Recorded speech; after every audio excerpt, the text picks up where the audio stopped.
잘 아시는 대로 오늘은 성령 강림절입니다. 오늘 저는 세 가지 말씀을 드리려고 합니다. 첫째는 은혜가 있는 곳에 장애물도 있다 하는 말씀을 드리려고 합니다. 둘째로 보이지 않는 성령님의 능력을 볼 수 있기를 원하여 말씀을 드리고자 하고요. 마지막으로는 성령님을 따라 은혜를 준비하자 하는 말씀을 드리려고 합니다. 먼저 우리가 첫 번째로 생각하고자 하는 것은 은혜가 있는 곳에는 장애물도 있더라 하는 사실이지요. 저는 교사주일에 교사들에게 책을 선물했는데 요즘 핫한 목사님, 모든 사람들이 다 기억하고 있는 이재철 목사님의 책 한 권을 추천도서로 넣었습니다. 이재철 목사님의 책 제목은 아이에게 배우는 아빠라고 하는 제목이고, 주로 이야기는 첫째 아들에게 집중되어 있습니다. 그 이야기 가운데 이 시간 함께 나누고자 하는 이야기가 있습니다. 이재철 목사님의 어머니, 그러니까 성운군으로 보자면 할머니지요. 아들이 태어났는데 그 첫째 아들인 손자를 보고 너무 좋았던 이 할머니가 이 손자를 불러앉혀 놓고는 성경 이야기를 자꾸 들려줍니다. 성경 이야기에 이런 이야기가 있어, 저런 이야기가 있어, 그렇게 들려주면 손자인 이 성운군이 잘 듣는 거예요. 그걸 지켜보는 아들이면서 아버지인 이재철 목사님이 허무됐겠지요. 그런데 어느 날 자기 어머니인 이 성운군의 할머니가 천국 이야기를 했습니다. 천국이 있어. 그 천국이 얼마나 아름다우냐면, 그러시면서 아주 해맑은 모습으로 이 성운군에게 천국이 얼마나 멋진지 설명을 하기 시작합니다. 그곳에 있는 꽃들은, 그곳에 있는 아름다운 태양빛은, 그러면서 그 지상 낙원보다도 더 아름다운 천국에 대해 설명을 한참 하고, 설명을 하시는 어머니의 표정에서 이미 천국에 있는 기쁨이 얼굴 표정으로 나타나는 것이지요. 이걸 듣고 있던 성운군이, 꼬맹이였죠, 할머니의 표정도 봤다가 할머니의 이야기도 듣다가 감동을 받았습니다. 그래서 성운군이 감동을 받고 난 다음에 그 이야기를 재밌게 해준 그 할머니에게, 할머니 그렇게 좋은 천국 할머니가 먼저 가, 그렇게 이야기를 했습니다. 그러니까 이렇게 말한 성운군의 생각은 너무 좋은 곳이니까, 또 할머니가 그것을 너무 행복하게 말씀하시니까 당연히 그 좋은 곳에는 할머니가 먼저 가셔야 된다, 이 생각으로 이야기를 했던 것이고, 성운군이 그렇게 말하는 의도를 너무도 잘 알고 있던 할머니가 그렇게 말하는 손자에게 화를 내지는 않는 겁니다. 화를 내지는 않는데 섭섭한 거예요. 그러면 천국 먼저 가라는 말은 먼저 죽으란 소리인데, 얘가 도대체 알고 하는 말인가 모르고 하는 말인가.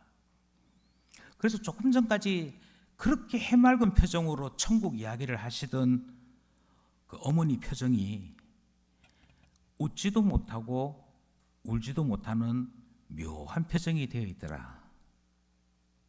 그리고 책에서 이재철 목사님이 이런 이야기를 합니다.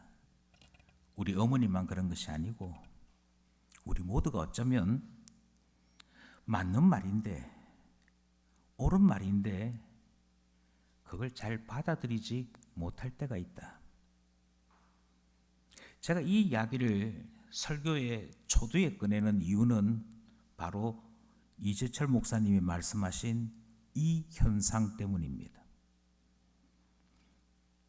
우리 모두가 만약 할머니와 똑같은 이야기를 들었다고 한다면 우리의 반응은 어떨 것 같습니까? 하나님께서 우리에게 베풀어 주시는 은혜는 계속 말씀드립니다만, 주님 저를 독수리의 날개침보다 더 강한 능력을 주시고 힘을 주십시오에 그러할지어다 하시는 은혜가 아닙니다. 오늘 우리 찬양팀이 참 귀한 찬양을 했는데요. 사도 바울의 고백은 내가 약할 그때가 강함이라 그렇게 말씀하고 있습니다. 성령께서 우리에게 능력을 주실 때 전제 조건이 무엇이냐면 제가 할 수 있습니다. 그럴 때는 능력 주시지 않습니다. 제가 뭐 부족합니까? 그럴 때는 하나님께서 조금 더 역사하시지 않습니다. 하나님의 은혜는 어느 때 임하느냐면 주님 제가 죄인입니다 할 때 임합니다. 주님 제가 아무것도 할 수 없는 죄인입니다. 저에게는 주님만이 소망입니다. 그럴 때 주께서 너 가만히 있어라. 내가 너를 구원하겠다 말씀하시고 역사하시지요. 그러니 주님께서 은혜를 주실 때에는 우리에게 무엇이라고 은혜를 주시느냐 하면 너 할 수 없는 죄인인 것 인정하니, 너 무능한 것 인정하니, 너가 할 수 있는 것이 아무것도, 그러므로 너가 당할 것이 멸망밖에 없기에 예수 그리스도 통해서 성령으로 말미암아 너를 구원한다 말씀하시는 것이 바로 은혜입니다. 그것이 하늘에서 비와 같이 강과 같이 흘러내리는 은혜입니다. 이 은혜를 은혜로 알고 아멘 하는 사람은 하나님을 맛보게 됩니다. 그런데요, 많은 사람들이 성운군의 할머니와 똑같은 갈등에 빠집니다. 주님 저는 아무것도 할 수 없습니다. 주님 저는 아무것도 모르는 존재입니다. 그러므로 주님 무지하고 죄인의 개수와 같은 저를 불쌍히 여겨주셔서 우리 주님의 은혜, 주님의 능력으로 인도해 주십시오 해야 하는데 이걸 못하는 거예요. 내가 왜 죄인이야? 내가 왜 죄인의 개수야? 나보다 못한 사람이 얼마나 많은데. 그래서 은혜를 받는 길이 무엇인지는 알면서도 주님의 은혜가 임할 때 내가 살아왔던 삶이 완전히 뒤집어지는 줄도 알면서도 그 은혜 앞에 두 팔을 벌리지 못하고 마음의 문을 열지 못한 채 그냥 그대로 와버리는 사람들이 있더라는 것입니다. 은혜가 강과 같이 부어져도요, 그 어떤 은혜도 받지 못하고 되돌아가는 사람들이 허다하더라 하는 것이지요. 그렇습니다. 하나님께서 은혜를 적게 예배하신 것이 아닙니다.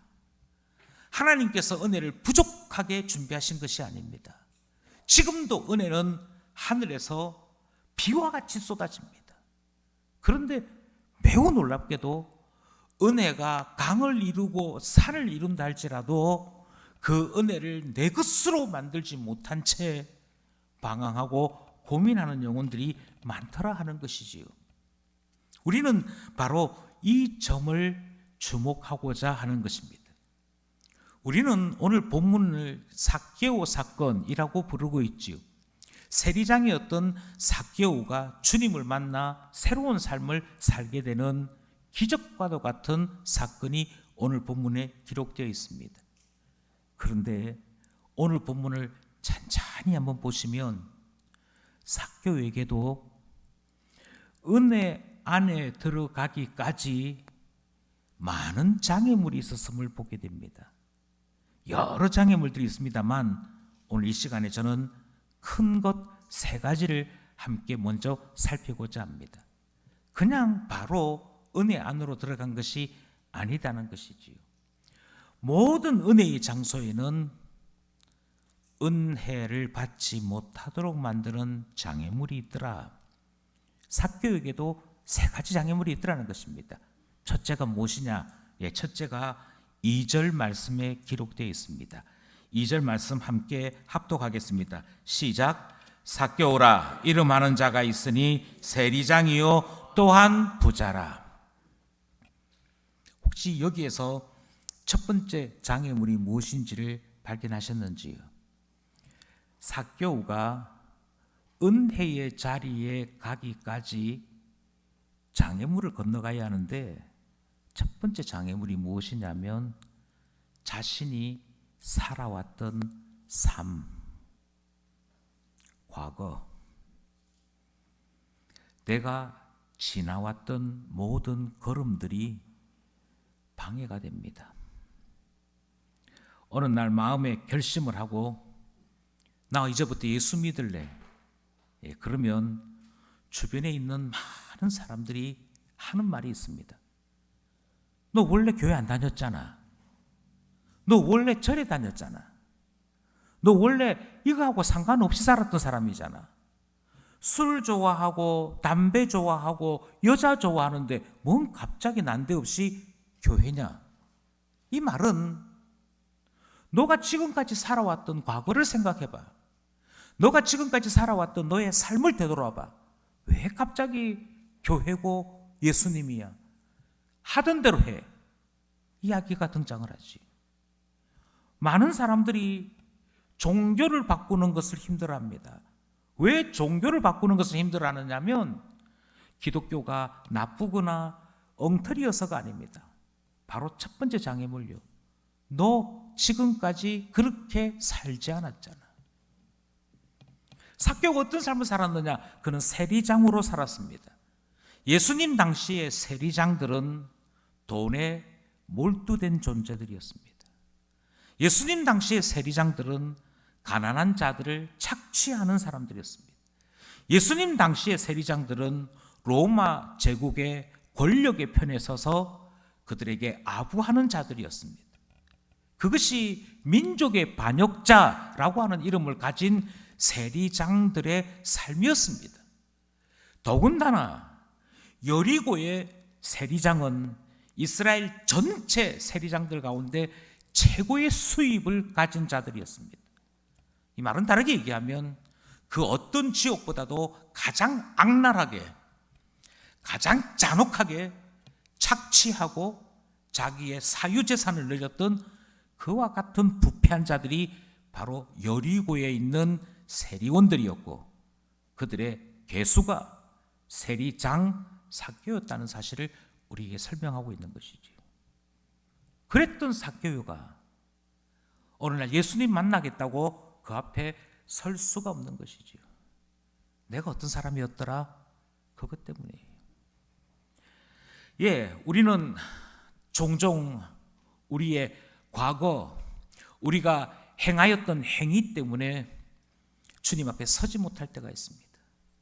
지난 한 주간 내가 하나님 앞에 제대로 된 삶을 살지 못했다면 예배의 자리로 놓을 때 내 마음속에서부터 나를 끄집어내는 이상한 힘들이 발휘가 되지요. 너 이번 한 주간 엉망으로 살아놓고는 무슨 예배를 드린다고, 무슨 하나님을 찾는다고, 그렇게 되지. 그것도 혼자 몰래 저질렀다면 또 모릅니다. 내가 잘못한 것이 온 교회 사람들한테 소문으로 다 공개되고 난 다음에는요, 대부분의 사람들이 이렇게 얘기합니다. 목사님, 제가 얼마나 형편없는 사람인지 보셨지요? 저 같은 사람은 교회 안 다니는 게 기쁜 교회를 위해서 더 낫습니다. 그런 말을 합니다. 이게 장애물인 것을 발견하십니까?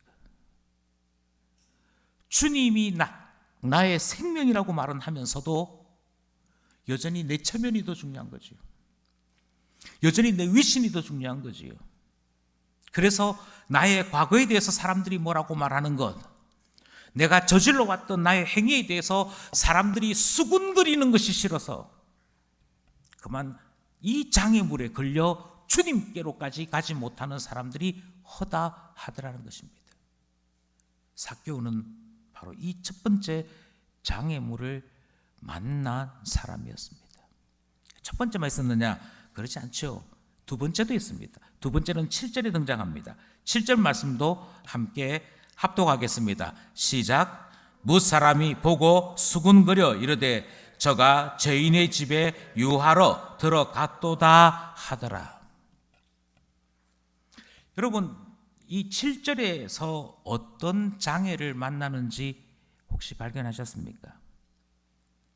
그것은 예수님 주변에 있는 사람들의 말, 그게 장애입니다.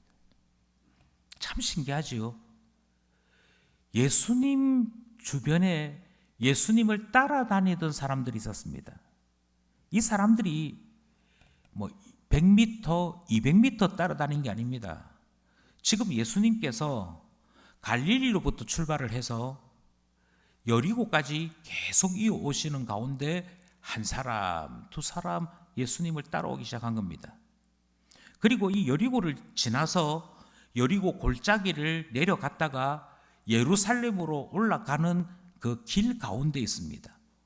이 골짜기가 얼마나 깊었던지 예수님께서 이 골짜기에 대한 이야기를 하실 때마다 거기에 강도가 있더라 하셨던 그 깊은 골짜기 길을 지나가는 것입니다. 여리고까지 오는 길도 만만치 않았고 여리고를 지나서 예루살렘까지 가는 길이 그렇게 짧은 길이 아닙니다. 몇 날을 함께 걸어가야 되는 길입니다. 그런데 예수님 주변에 예수님께서 예루살렘 가는 그 길에 쫄쫄거리고 따라오는 사람이 있더라는 것입니다. 그래서 여리고에서 이미 소문이 쫙 나기를 예수님 주변에 많은 사람들이 있다.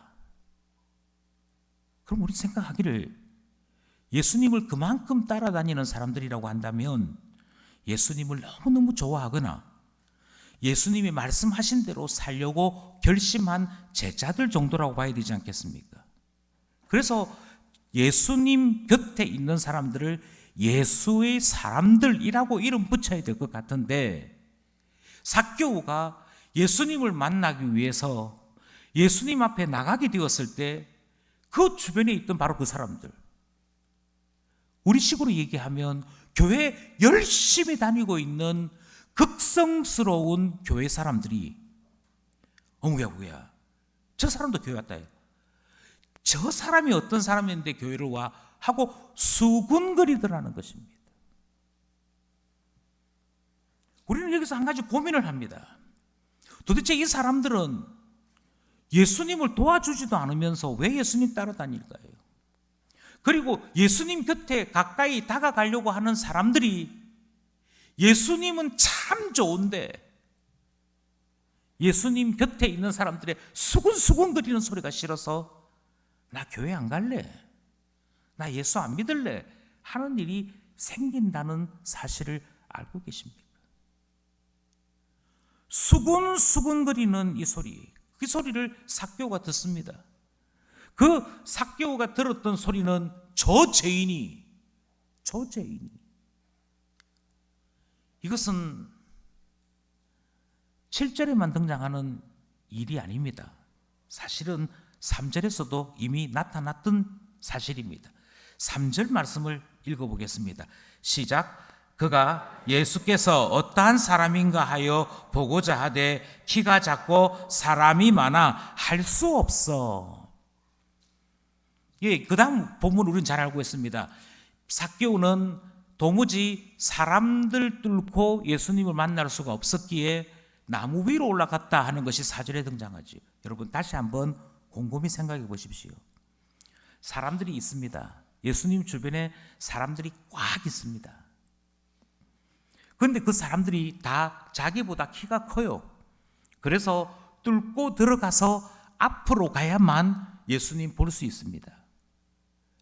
그런데 삭개오는 자기 키가 작을 뿐만 아니라 사람이 많은 그것 때문에 예수님께 가까이 가는 것을 포기하고 나무 위로 올라갑니다. 예수님이 지나가는 길 위에 있는 나무 위에 올라가는 것 택합니다.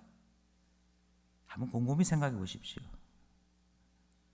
거기에 있는 사람들은 럭비 선수였습니까? 그래서 스크랩을 짜고 절대 여기에 사람 통과시키지 않음, 그런 것이었겠습니까? 사람이 많다고 해도 예수님께서 계속 진행하시는 중에 계셨기 때문에 얼마든지 사람들 틈을 헤집고 들어가서 죄송합니다. 죄송합니다. 제가 예수님 꼭 만나야 되거든요. 길 좀 트여주십시오. 조금만 비켜주십시오. 하면 그 어떤 청중이 모여도 반드시 만날 수 있습니다. 그런데 삭개오는 이 시도를 시작조차 하지 않습니다. 그리고 성경은 이렇게 얘기합니다. 이유가 무엇이냐? 거기에 사람이 많았다. 사람들이 있었다. 예, 사람들요. 예수님께 가려고 했더니 예수님 주변에 있는 그 사람들이 신경 쓰여서 아예 사람들에게는 접근조차 하지 않으려고 합니다. 그리고 나무를 택한 것이지. 모든 사람들을 제쳐두고 예수님을 볼 수 있는 방법은 나무 위로 올라가는 것이라고 선택했기 때문입니다. 이것이 삭개오가 만난 두 번째 장애입니다. 만약 삭개오가 그 사람들 보기 싫어서 포기했더라면 그는 은혜의 예수님을 눈앞에 두고 은혜 안으로 들어가지 못한 사람이 되었을 것입니다. 그래서 삭개오는 이 두 번째 장애를 해결합니다. 여기서 우리는 다시 한 번 더 말씀드릴 것이 있습니다. 많은 사람들이 예수님을 모릅니다. 하지만 교회 다니는 사람은 압니다. 내가 예수의 사람으로서 예수님에 대해 궁금해하고 예수님을 알고자 하는 사람들에게 도움인지 장애물인지 곰곰이 생각하십시오. 많은 사람들이 하나님에 대해 궁금해하지만, 많은 사람들이 예수님에 대해서 알고 싶어하지만, 그럼에도 불구하고 사람들 때문에, 특별히 예수님을 쫓아다니는 바로 그 사람들 때문에 희한하게도 이상하게도 도리어 은혜에서 미끄러지는 사람들이 있음을 우리는 기억해야 하는 것이지요. 여기까지 우리는 두 가지를 살펴보았습니다. 하나가 더 있습니다. 혹시 세 번째 삭개오가 만난 장애가 무엇인지 발견하신 분이 계시는지 모르겠습니다. 저는 세 번째 장애가 8절에 있다고 생각합니다. 8절 말씀 함께 합독하겠습니다. 시작. 삭개오가 서서 주께 여짜오되 주여 보시옵소서 내 소유의 절반을 가난한 자들에게 주겠사오며 만일 누구의 것을 속여 빼앗은 일이 있으면 내 갑절이나 갚겠나이다. 아멘. 이것은 삭개오가 예수님을 만나고 난 다음에 했던 자기 스스로의 고백이지요. 그런데 곰곰이 다시 한번 생각해 보십시오. 삭개오가 예수님을 만나자마자 왜 이런 말을 했을까요? 내가 다른 사람들에게 빼앗은 그것 모든 사람들이 다 합니다. 내 재산의 대부분이 원래 내 것이 아니었고 사람들에게서 착취하여 내 재산 된 것, 여리고에 있는 사람이라면 누구나가 합니다. 그걸 예수님 앞에 보고하기 위해서 이 말을 하는 것일까요? 그건 아닐 것입니다. 그러면 왜 이 말을 했느냐? 그것은 너가 예수님 앞에 가려면 너가 지금까지 저질렀던 죄를 해결해야 돼. 너 지금까지 돈 좋아했잖아. 근데 이제 예수님 앞에 가게 되면 돈 문제 어떻게 할래? 이렇게 삭개오가 고민하게 된 것은 누가복음 19장 바로 앞인 누가복음 18장에서부터 일어난 사건 하나 때문입니다. 누가복음 18장 22절 말씀입니다. 22절 말씀 함께 합독하겠습니다. 시작. 예수께서 이 말을 들으시고 이르시되 내게 한 가지 부족한 것이 있으니 내게 있는 것을 다 팔아 가난한 자들에게 나눠주라. 그리하면 하늘에서 내게 보화가 있으리라. 그리고 와서 나를 따르라 하시니. 그러니까 19장 바로 앞에 부자 관원이 나타나는 이야기가 있습니다. 그가 와서 저 예수님 따르고 싶습니다. 그 이야기할 때 예수님께서 뭐라고 말씀하시냐면, 그래, 너 나 따라올 수 있긴 있어. 너 따라올 수 있긴 있는데 너 보니까 부자도구나. 너가 나를 따라오려면 너에게 있는 그 많은 재산 가난한 자들한테 다 나누어 주고, 너에게 있는 것 아무것도 없이 나만 따라올 수 있으면 따라와 했다는 것입니다. 그것이 예수님께서 22절에 말씀하신 건데요, 누가복음 18장 23절에 결론이 이렇게 납니다. 23절 함께 읽겠습니다. 시작. 그 사람이 큰 부자이므로 이 말씀을 듣고 심히 근심하더라. 아멘. 교회 가면 예수님께서 나에게 요구하시는 것이 있다는 이야기를 사람들이 듣습니다. 가장 인상 깊게 듣는 이야기는 주로 11조지. 아니, 교회 가잖아. 교회 가면 거기서 11조 하라고 할 거야. 예, 사람들이 지금까지 돈 좋아하다가, 세상 재물 좋아하다가 은혜의 자리로 들어서게 될 때 사실은 마음에 가장 크게 걸리는 걸림돌이 무엇인가 하니 헌금입니다. 헌금해야 한다는데 얼마 해야 되노? 그냥 성의껏 해. 너 하고 싶은 대로 해. 그래도 찝찝합니다. 그 니는 얼마 하는데? 우리야 11조 하고, 그래도 하나님께 감사한 일이 있으면 감사 헌금 드리고 뭐 이야기를 하다 보면 성의껏 해. 하고 싶은 대로 해. 이 말은 기억에서 사라집니다. 그럼 나도 11조 해야 돼? 무려 내 수입의 10분의 1을 내야 된다고? 이것 때문에 교회가 어떤 곳인지 발조차 들이지 못하는 사람들이 허다합니다. 그런데 삭개오는, 너 예수님 만나잖아. 너가 예수님을 만나면 예수님께 너가 지난 날까지 죄로 말미암아 모았던 재산 다 내놔야 돼. 주님은 이 부정한 돈 가지고 살아가는 사람을 원하지 않아.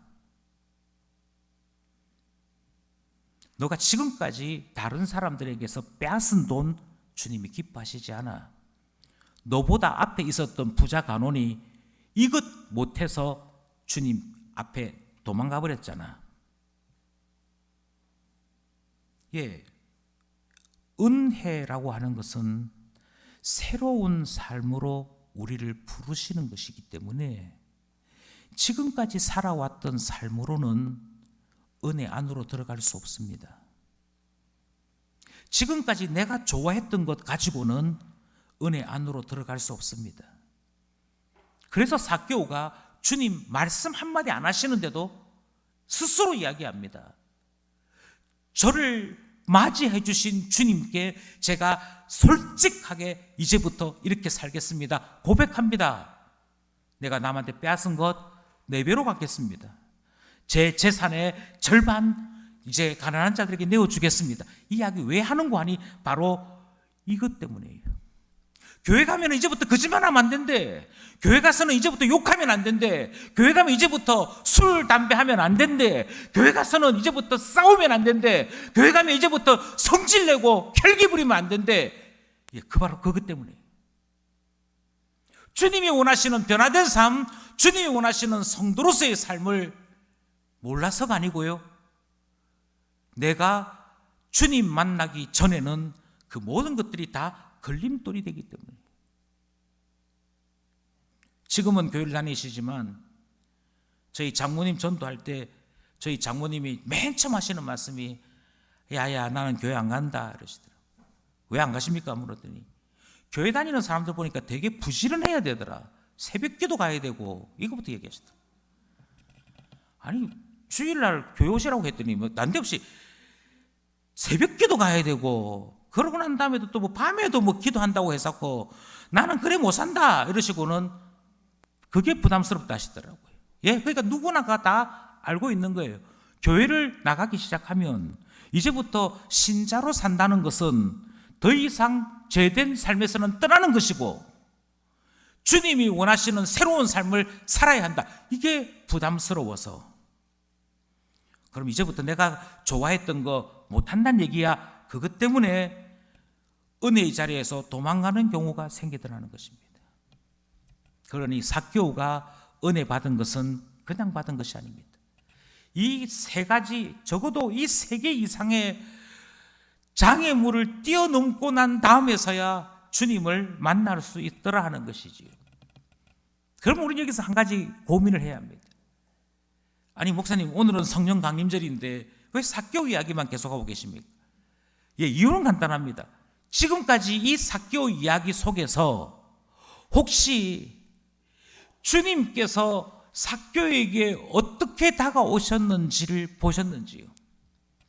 혹시 이 속에서 성령 하나님을 발견하셨는지요?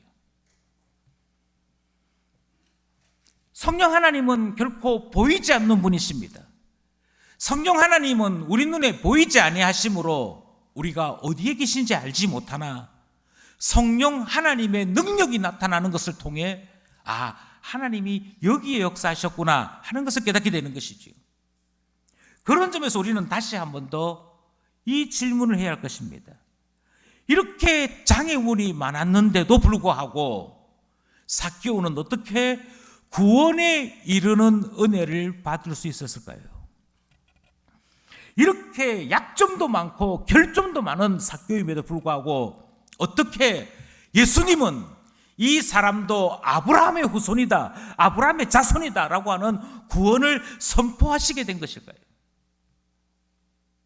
저는 그 답은 성령께서 역사하셨기 때문이다 라고 말씀을 드립니다. 우리는 이와 같은 이야기를 개혁주의 신앙 속에서 성령 하나님을 고백하는 바로 그 교리의 고백 때문에 함께 나누게 되는 것이지요. 우리는 구원에 대하여 어떤 능력도 없습니다. 우리는 구원에 대하여 어떤 공로나 기여도 하지 않습니다. 모든 사람은 죄에 빠져 있으며 우리가 죄에 빠져서 당할 결과는 심판받는 것 외에 아무것도 없다고 우리는 믿습니다. 만약 누군가가 구원을 받는다면 그것은 구원을 베푸시는 하나님의 은혜 때문이라고 생각하는 것이지요. 만약 이 본문에서 삭개오가 구원받은 것은 그가 키가 작음에도 불구하고 뽕나무 위로 올라갔기 때문입니다. 그가 그만큼의 열심이 있었습니다. 이렇게 누가 설교한다면 이렇게 생각하시면 됩니다. 우리와는 신앙 고백이 다르구나. 개혁주의 신앙은 철저하게 구원은 하나님의 주권에 달린 것이라고 믿습니다. 우리가 할 수 있는 것은 아무것도 없고 우리는 도리어 은혜를 앞에 두고서 장애물에 걸려 넘어지는 일 외에는 아무것도 하지 못합니다. 그러면 그럼에도 불구하고 삭개오가 구원의 사람으로 부름받게 된 것은 무엇 때문인가? 우린 다시 한번 살펴봐야 되는 것이지요. 다시 한번 말씀드립니다. 유심히 보셔야 됩니다. 왜냐하면 성령 하나님은 눈에 보이는 분이 아니기 때문입니다. 하지만 성령 하나님의 능력을 보십시오. 먼저 3절을 읽으려고 합니다. 3절입니다. 시작. 그가 예수께서 어떠한 사람인가 하여 보고자 하되 키가 작고 사람이 많아 할 수 없어. 여기까지 이 상황에 만약 성령님이 계시지 않고 우리만 남아 있다고 한다면, 우리만 있다고 한다면 결론은 집에 가는 겁니다. 다시 여리고 세무사무소로 돌아가는 것 말고는 할 것이 없습니다. 내가 예수님 만나려고 갔는데 사람 많아가지고 내가 줄 서서 밥도 안 먹는 내가 줄 서서 예수님 봐야겠어? 그러고 집에 가버리는 것이지요. 그게 다시 말씀드립니다. 모든 사람들이 정상적으로 행하는 일들입니다. 4절을 보겠습니다. 4절입니다. 시작. 앞으로 달려가서 보기 위하여 돌 무화과 나무에 올라가니 이는 예수께서 그리로 지나가시게 되밀어라. 예수님 만날 수 없다. 지금 이 상태에서는 내가 예수님 볼 수 없다 생각했던 삭개오가 그 마음속에 예수님 꼭 봐야겠다라고 하는 마음이 들기 시작합니다. 중요한 것은 왜 그런 마음이 생겼는지 본인은 모릅니다. 그가 키가 작다라고 하는 열등감을 도리어 나무 올라가는 것으로 대체합니다. 그 다음은 아시지 않습니까? 나무에 올라갔는데 예수님께서 지나가시다가 보십니다. 이름도 아십니다. 그리고 부르시지요. 조금 전에 우리가 함께 보았던 이 말씀 속에서 성령 하나님이 어떤 일을 하셨는지 보셨는지요? 성령 하나님께서 구원받아야 할 잃어버린 양들에게 어떻게 역사하시는지를 보셨는지요? 예, 그것은 바로 완악하고 교만하고 돈에 매여 살고 있던 죄악의 심령 속에서도 예수님은 꼭 보고 싶도록 만드시고 예수님을 갈망하게 만드시고 그러한 죄인임에도 불구하고 주님과 꼭 이야기하고 싶어하는 그 마음을, 그 간절함을 주시는 분이 계신다는 것이죠. 바로 그분이 성령님이십니다. 바로 그분이 오늘 우리가 기억하고 감사하는 성령 하나님의 역사인 것이지요. 따라서 성령 하나님은 숨어 계신 것 같습니다. 결코 보이는 분이 아니십니다. 하지만 성령 하나님은 보이진 아니하나 그의 권능은 우리를 모든 장애물을 지나 하나님 앞에, 예수 그리스도 앞에 이르게 만듭니다. 이것이 신비입니다. 저는 신방을 하면서 가끔 깜짝깜짝 놀랄 때가 있습니다. 제가 했던 설교 가운데 제 개인적으로 가장 이게 설교다워 라고 생각했던 것은 부활절 설교입니다. 그 부활절 설교인데 부활절에 헤렘에 대한 설교를 해드렸습니다. 참 신기하지요. 대학을 나오고 고등학문을 했다는 분들은 그 설교가 어려웠대요. 무슨 말인지를 모르겠대요. 그런데 참 신기하게도 연세가 있으셔서 알아들으셨겠나.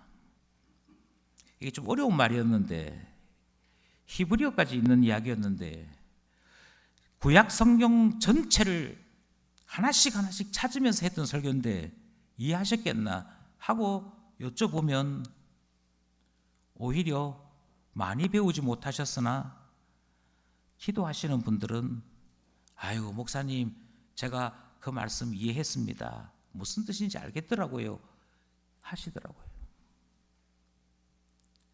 예, 지식이 문제가 아니거든요.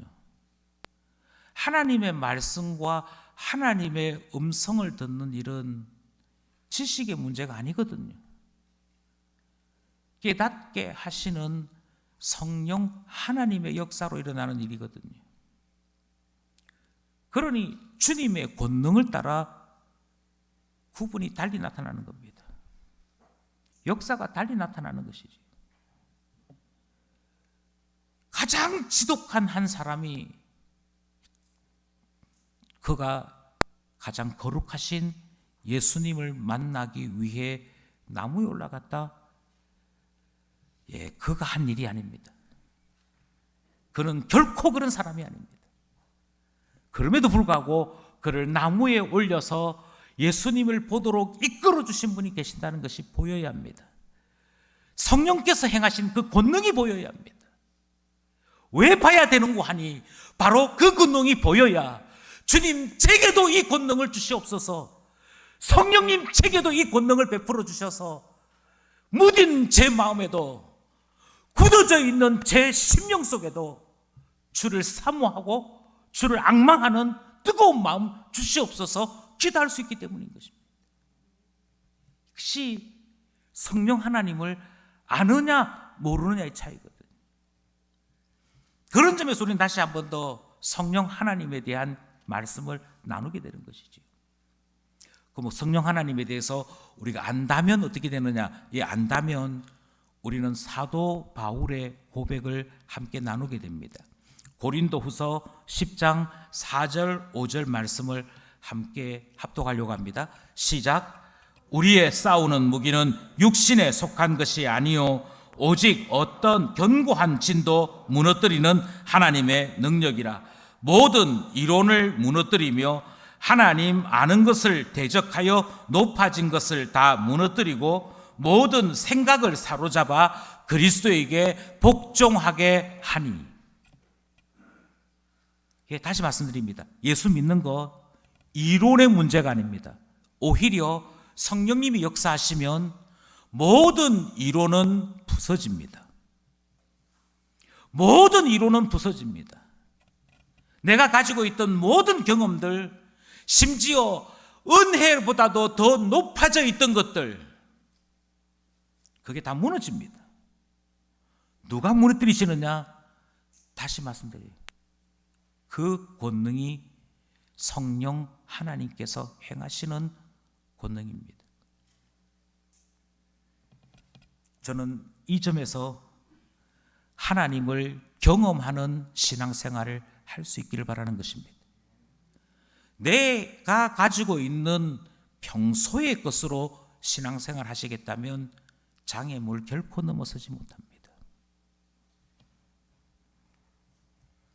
그런 점에서 다시 한 번 말씀드립니다. 하나님께서 우리를 은혜로 부르십니다. 그리고 성령님께서는 그 은혜 안에 들어갈 수 있도록 우리를 준비시키십니다.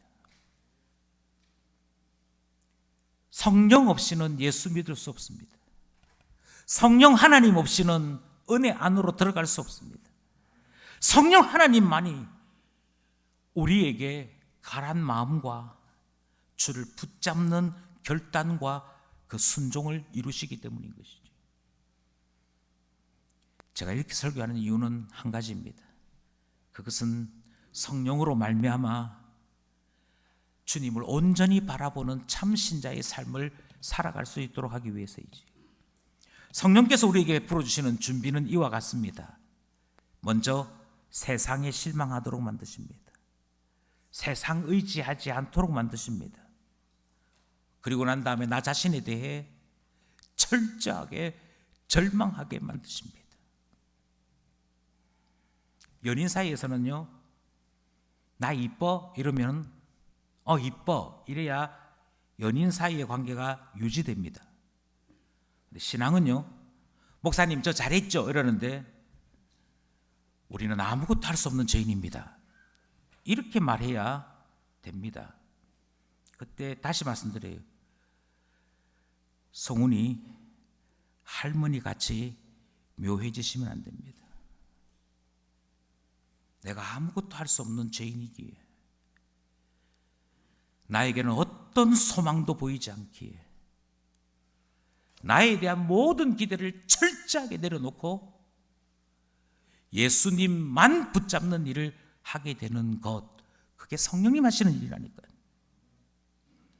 그러니 성령님이 계실 때에만 이 말이 이해가 되고 은혜가 되는 것입니다. 맞아요, 맞아요. 제가 저를 의지하면 망하고 말아요. 제가 제 힘으로 살려고 하면 망하고 말아요. 내가 믿고 의지할 분은 예수님밖에 없어요. 이게 우리가 함께 나눌 은혜요, 신앙의 핵심인 것입니다. 그러므로 다시 한 번 더 이 은혜 안에 들어갈 수 있기를 소원합니다. 성령께서 우리를 준비시키는 그 안에 우리가 들어가야 한다 하는 것이죠. 저는 은혜의 준비를 함께 나누는 우리 모두가 되었으면 좋겠습니다. 이렇게 얘기할 때 한 가지 불안함이 있습니다. 제가 말하는 한 가지 불안함은, 어떤 사람들은 성령님께서 우리를 준비시키시니 성령이 우리를 준비시킬 때 따라가자 하는 이 말을 자꾸 오해시킵니다. 그래서 어떻게 하느냐면 자꾸만 부끄러운 것들, 자꾸만 이상한 것들로 이끌어내는 것이지요. 이것이 아닙니다. 성령님께서 우리를 준비시키시면 나의 부끄러운 그 과거 때문에 더 이상 이전의 나로 살지 않게 하십니다. 그게 성령의 준비로 말미암아 은혜 안으로 들어가는 사람들의 변화입니다. 내가 내 힘 믿고, 내가 내 지식 믿고, 내가 내 하고 싶은 대로 살았습니다. 그런데 인생을 허비할 뿐 만족스럽지 못했습니다. 그렇게 되는 거예요. 당신 세리장이었잖아. 예, 맞습니다. 제가 정말 한번 부자 되고 싶었습니다. 돈으로 떵떵거려 보고 싶었습니다. 그래서 최고의 자리까지 올라가 봤습니다. 그런데 여리고의 세리장까지 해봤으나 거기에는 기쁨이 없었습니다. 거기에는 생명이 없었습니다. 그래서 주님께 다 내려놓고 주님이 주시는 새로운 삶을 바라며 왔습니다. 하게 된다는 것이죠. 이게 성령이 우리를 준비시키시는 것이고 은혜로 이끄시는 것입니다. 그러니 성령이 역사하실 때에만 장애를 넘어설 수 있다니까요. 삭개오가 만난 두 번째 장애는 사람이라고 그랬잖아요. 자꾸 사람 보이는 것이지. 자꾸 사람 이야기하는 것이지. 예, 신앙이 어릴 때는 사람 넘어서는 일을 참 힘들어합니다. 목사님, 제가요 어렵게 교회 왔잖아요. 제가 교회 올 때 제 마음속에 정말 기도 제목도 많고 주님이 응답해 주시기를 바라는 것 가지고 교회 왔잖아요. 그런데 교회 와서 보니까 이 사람이 이런 말하고 저 사람이 저런 말하는데 교회 와서 상처만 받아가지고 저 이제부터 교회 안 다닐래요. 이거는 아직도 성령 안에서 신앙생활 하는 것이 이루어지지 않아서 그렇습니다. 성령님이 나를 준비시키시면요, 성령님께서 나에게 나타나셔서 내 마음속에 성령의 역사하시면요, 그 사람들, 그들이 걸림돌 되기에 나무 위로 올라가서 예수님 보자 하는 이 생각을 하게 되지, 예수님을 어떻게 하든지 봐야겠다 이 생각하게 되지, 사람이 예수님보다 높아져서 그 사람 때문에 신앙생활 하니 못하니 이런 이야기는 안 하게 된다고요. 그러니 다르게 생각하셔야 됩니다. 이유를 갖다 대자면 저희 교회 교인들 가운데 예수 믿어야 될 사람은 누가 있겠습니까?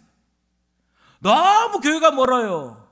이제는 제가 힘이 붙여요. 이제는 뭐 제가 할 게 없어요. 친구가 없어요. 이유를 갖다 대자면 무엇인도 못 갖다 대겠습니까? 그런데 그거 아십니까? 그 모든 것이 다 성령의 이끌림 받지 못하고 있는 내 생각이요, 육신에 사로잡혀 살아가고 있는 나의 삶이지, 성령이 역사하시면 사람 아닌 주님 보게 된다는 이 사실을 알고 계시는지. 성령으로 신앙생활 합시다. 그것이 우리가 해야 될 일입니다.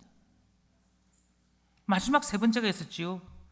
마지막 세 번째가 내가 지금까지 만족스럽게 여겼던 그것들이 있습니다. 삭개오에게는 재산이 최고의 만족이었습니다. 그런데 참 신기합니다. 성령님이 역사하시면 내가 움켜쥐었던 그 재물을 아무것도 아닌 것 발견하게 됩니다. 헛되다 고백하게 됩니다. 그리고 내가 가지고 있던 모든 것을 다 이제는 해로 여깁니다. 배설물로 여깁니다. 그리고 정말 귀한 분은 예수 그리스도이심을 알게 됩니다. 누가 가르쳐서가 아닙니다.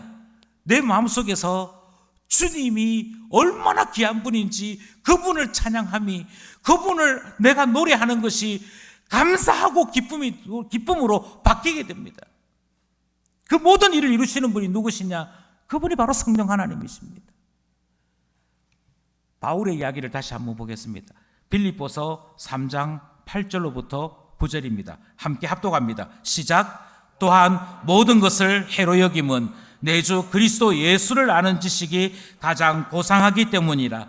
내가 그를 위하여 모든 것을 잃어버리고 배설물로 여김은 그리스도를 얻고 그 안에 발견되려 함이니, 내가 가진 의는 율법에서 난 것이 아니요 오직 그리스도를 믿음으로 말미암은 것이니 곧 믿음으로 하나님께로부터 난 의라.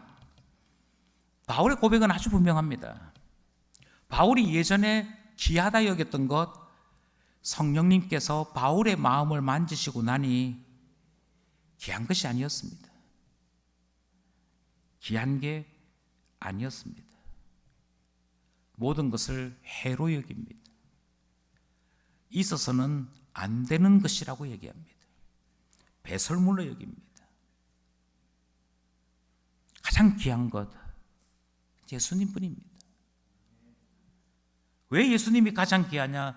그것은 예수 그리스도만이 나를 의롭게 하시기 때문입니다.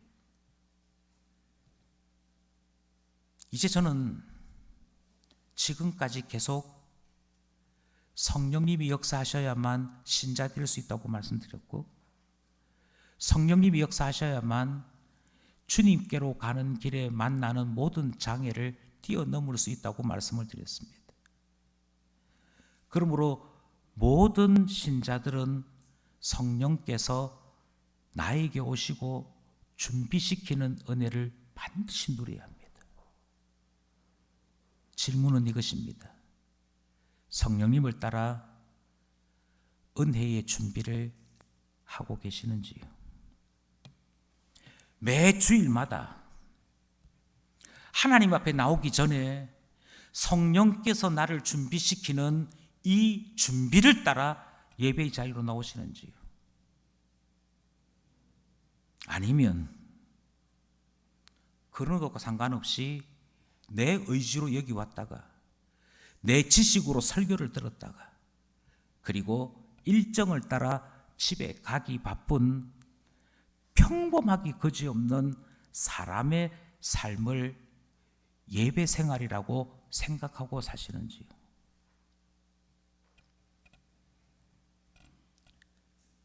여호와의 신이 내게 임하여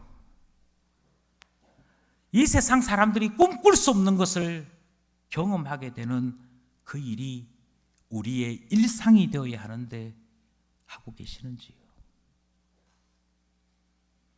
성령님의 준비하심을 따라 예배에 참여하시는 분들은 죄송한 얘기입니다만 본당에 들어설 때 이미 가슴에서부터 먹먹해지기 시작합니다.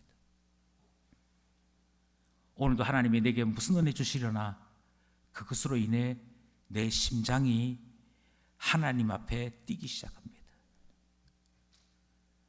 찬송할 때 찬송가 가사 하나하나가, 찬양팀이 찬양을 인도할 때 그 찬양의 고백 하나하나가 나의 것이 되기 시작합니다. 그러나 준비가 없으면요, 찬송하는 시간 끝날 때 입장합니다. 조금 전까지 옆에 있는 사람과 실컷 이야기하다가 시간이 되어서 주님의 부르심 앞에 그냥 그대로 서게 됩니다. 설교를 들을 때 주님이 내게 무슨 말씀하시는가는 들리지 아니하고 자꾸만 딴 생각으로 왔다 갔다 하기 시작합니다. 같지 않습니다. 같은 게 아닙니다. 성령이 임하여 준비된 예배와 성령 없는 예배는 분명히 다릅니다. 그러므로 다시금 질문합니다. 성령님을 따라 은혜의 준비를 하고 계십니까? 예배를 드리기 전날인 토요일 날 하나님 앞에 예배 드리기 위하여 최상의 컨디션을 성령님을 따라 준비하고 계십니까? 하나님 앞에 예물을 준비할 때 교회당에 와서 얼마나 있나, 그게 아니고 주님 앞에 작정하고 하나님 앞에 약속한 대로 준비하여 예물 드리고 계시는지요? 하나는 예배고 하나는 적선이지요. 다르다니까요. 우리는 성령께서 준비하시는 은혜를 너무도 사모합니다. 하루는 아이들에게 수련회 장소에 대해서 이야기한 적이 있었습니다. 너희들 어느 수련회 갈래? 그런데 그 당시에 중고등부 학생들이 어떤 수련회는 가기 싫다고 여기는 절대 가지 않겠다고 말하는 수련회가 있었습니다. 그 왜 그랬어요? 수련회는 가면 되지 무슨 이 수련회는 가고 저 수련회는 안 가고 왜 그래? 라고 물었더니 그때 그 당시의 중고등부 학생들이 어떤 수련회에 기도회가 싫어서 가기 싫다고 얘기하는 거예요. 아니 목사로서 너무 충격이 됐어요. 야, 우리 아이들이 기도회를 이렇게 싫어하나? 근데 아이들의 이야기는 그게 아니었어요. 그 당시 아이들이 뭐라고 얘기하느냐면 목사님 그 수련회에만 가면 설교는 이상하게 하고 설교는 말도 안 되는 설교 해놓고 갑자기 불을 다 끝나는 거예요. 그러고 나면 반주자가 신디로 음악을 딱 까는데 그 음악이 그냥 이렇게 징징거리는 음악을 깐다는 거예요. 예를 들자면 나 같은 죄인 살리신 이런 거예요. 그러면 나 같은 죄 이렇게 딱 분위기 된다는 거죠. 이제 그것도 피아노가 아니고 그 신디 키보드 옛날 키보드 울리는 그거에 딱 분위기 까는 거죠. 그러고 나면 기도에 인도하는 사람이 기도 제목을 주는데 흐느끼면서 기도 제목을 준다는 거예요. 그래서 마치 앉아 있다 보면 지금 빨리 울어야 될 때야 분위기 봤지? 하고 하는 게 너무 싫어서 자꾸만 인위적으로 억지로 짜내기 하는 게 너무 싫어서 거기는 가기 싫다는 거예요. 예, 이거는 쇼지 성령의 준비하심을 입는 시간이 아닙니다. 억지로 신자인 척 하지 마십시오. 성령께서 우리를 준비시키시면 당연히 일어나는 것을 성령의 인도하심 없이 그저 흐느끼고 곡하고 은혜 받은 척하는 것으로 신자인 것처럼 그렇게 하지 마십시오. 그것은 도리어 성령님을 모욕하는 것입니다. 정말 우리가 해야 될 일은 하나입니다. 이 자리에 하나님의 자녀들이시라면 성령님께서 이미 거듭거듭 우리에게 말씀하셨습니다.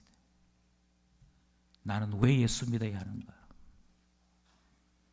나는 이 좋은 날씨에 주일날 왜 교회당에 와야 하는가?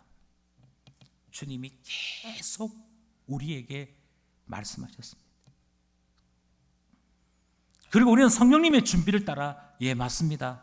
내가 주님 없이는 살 수 없습니다. 주님의 음성 없이는 내가 살 수 없습니다.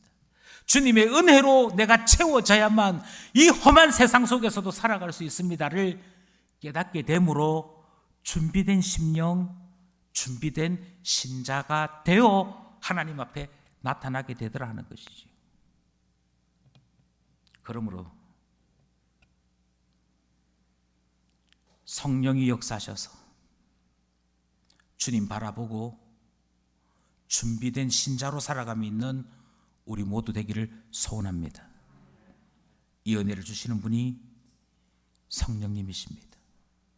성령의 충만함이 이 자리에 계신 모든 분들에게 임하기를 간절히 소원합니다. 기도드리겠습니다.